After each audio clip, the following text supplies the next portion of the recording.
Here we are at Hampi.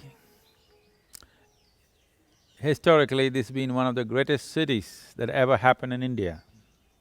And many travelers, Portuguese, Italians, Chinese, and people from Arabia, many travelers have described this city as the greatest city of the time in the world. An Italian traveler comes down to say that it is far bigger and greater than Rome. The city covered over 60 miles of circumference. Among these beautiful rocks, which still remains and exudes an aura of fascination, an aura of magical presence,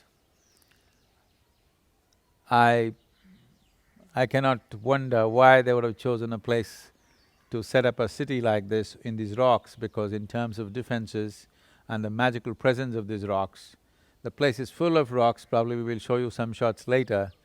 It's a rocky place, magnificent rocks. A whole lot of them have been broken to build structures and temples, but still the live rocks which are just sitting all over the place create such a magical atmosphere even today. This place has a historicity which goes back into 4,000 year BC. There are caves where even today there are images and carvings in the caves which are over 4,000 years old.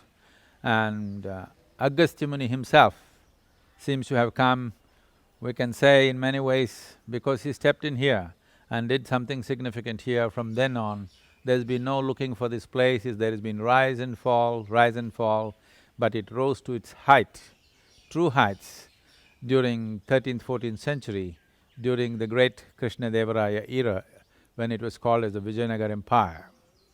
Somewhere in early 14th century, two brothers who were known as Hakka and Bukka, or Harihara and Bukka, who were governors in the Kakatiya Empire, learned the art of administration and stuff, and then they decided to come here and set up their own kingdom.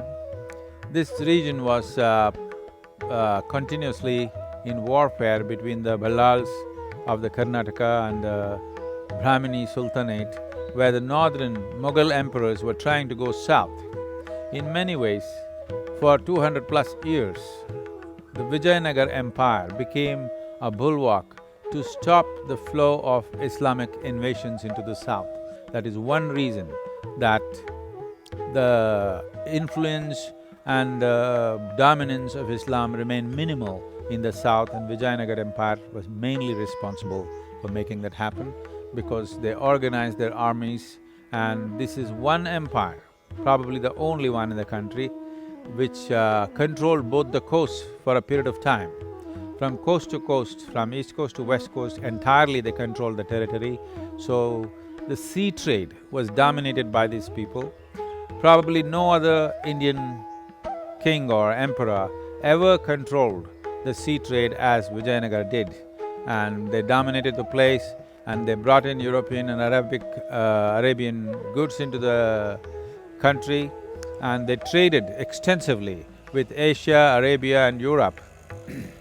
So, this whole empire existed in such a phenomenal way at that time, the glory of it, you still cannot miss it.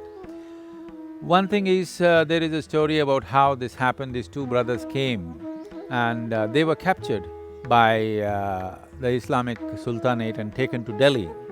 And they converted themselves to Islam. For over 15 years, they lived as Muslim, devout Muslims, because that was the only way for them to survive. Then they were brought back here to take charge of this place and rule this place as representatives of Delhi Sultanate. And then they met sage Vidyaranya. They formed the first step, the first foundation stone for the Vijayanagar Empire was laid like this.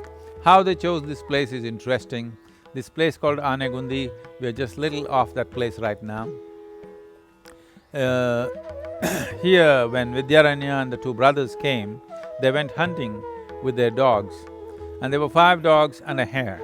There was a hare. These 5 dogs, the king's dogs, attacked him.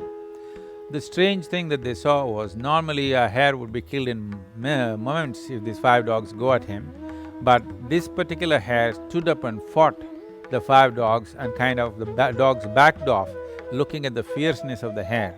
Then they decided that this is the place where they should establish their kingdom, and from that basis and from that kind of symbolism, that it doesn't matter who you are, if you're willing to stand up and make these things happen, you can fight back and build it. From that basis, they built this great empire which stretched across the southern peninsula, covering the whole of Deccan, coast to coast.